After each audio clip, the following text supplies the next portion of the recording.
So now that we have a fully functioning one-lane bridge that is timed, we're also going to add an LCD screen and a tilt switch. So this is going to be in case our bridge is flooded, if the water comes up too high. We don't want cars to pass on a flooded river. So we're going to have a screen that says the bridge is flooded, do not cross, or kind of a caution, this is a one-lane bridge.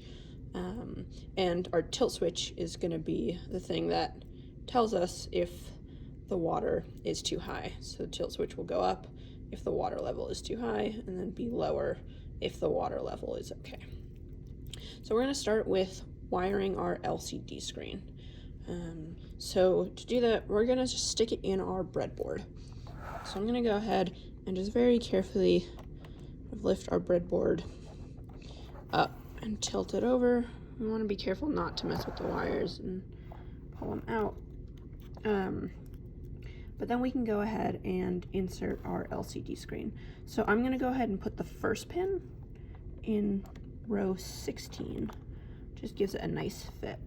And it can be a little hard to get in, so I kind of recommend trying to get a couple pins in on one side, and kind of just tilting it a little bit. You really have to make sure all of the pins are exactly lined up with the breadboard. So there we go. So once you get one side in, usually you can then push the other side in. We just want to give it a nice gentle push in there. It is a pretty tight fit. But now we've got our LCD screen in our breadboard. We can go ahead and put it back in its holder. So from the top, it looks like this with our LCD screen here, and then our LEDs on either side. So as you can see, there's quite a few pins on the LCD screen itself. So each one is going to go either to the Arduino or to 5 volts on ground. So we're going to take some jumpers, and our first pin on our LCD screen, ground on our Tinkercad model. So we want to make sure our jumper is going to go into the same row as that first pin, and this one just goes straight to ground. So the first one is going to go to ground, so we'll just put it in our ground rail up top. And then our second pin will go to 5 volts. So we're going to take another jumper and put it in the second pin of our LCD screen. So right next to that first one. It's going to get a little bit crowded. So insert a jumper, and then that one just goes straight to 5 volts there. So our 5 volt rail up top. So for our third pin of our LCD screen, it also goes to ground, but this time through a 1K resistor. So we're going to take a 1K resistor and insert it into the same row as the third pin of the LCD screen, and then go ahead and also put it to ground, so our top rail. So now we've got a resistor going from the third pin to ground. And then we're going to have our fourth pin actually go to one of our pins on the Arduino. So I'm going to insert a jumper into our fourth pin of our LCD screen. It's the same row. And then that one's going to go to pin 5 on the Arduino. So we have our fourth pin going into pin 5. And then our fifth pin also goes to ground. So we're going to go ahead and take another jumper and insert it into the same row as the fifth pin of our LCD screen. And that goes to our top rail of our breadboard, our ground rail. And then we have our sixth pin, which also goes to our Arduino.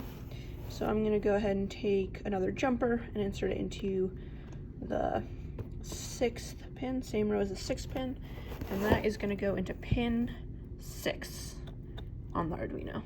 So we have it in pin 6. And then we're going to skip a couple here, so I'm going to go ahead and start from the other side. From the other side, our first pin also goes to ground. So we're going to take a jumper and insert it on the first pin from this end, same row, and that one will also go to ground. So there it is, going to the ground top rail of our breadboard. And then our second pin goes to 5 volts, but this time through a 220 ohm resistor. So we're going to take a 220 ohm resistor and insert the resistor on the same row as our second pin of our LCD screen, coming from the right side.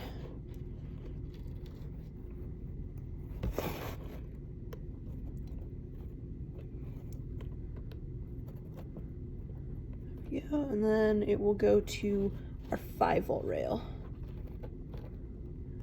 So now we've got the second pin from the right side going from going to 5 volts through our 220 ohm resistor. And then our third pin will go to our Arduino. We can go ahead and take another jumper and go from the third pin of our LCD screen on the right hand side, and that's going to go to pin 10 on the Arduino. And then our next one also goes to our Arduino, so we're going to take another jumper. This is our fourth pin, and that one goes into pin 9 on the Arduino. And we're going to take another jumper and again insert it into the next row. So that's our 5th pin from the right hand side. So same row, we're going to insert it, and then that is going to go into pin 8 on our Arduino. And then lastly, just one more jumper going to our Arduino. So we're going to put in one more in the next pin over, and then that goes to pin 7 on the Arduino. So we've got 5, 6, 7, 8, 9, and pin 10 coming from the LCD screen. And then we have 4 empty pins in the middle. So you should have 4 of these that are not connected to anything in the middle. So you can see 1, 2, 3, and 4. So that is our fully wired LCD screen. And you can do a little bit of wire management if you want and kind of tie these together, or whatever you want to do to tidy it up. But you notice we did put a resistor in our 5 volt rail. But remember, we only have 5 volts coming from the bottom right now, because the ground, we had to use a jumper wire from the bottom ground to the top ground. So we're going to do the same thing with the 5 volts, because now we need 5 volt, this top rail to also be 5 volts. So I'm just going to take another jumper and go from the bottom 5 volt rail and just jump it up to the top 5 volt rail. So now this rail is also 5 volts, and that will go to this resistor on our LCD screen. So now we've got it fully wired, and we can go ahead and start wiring our tilt switch.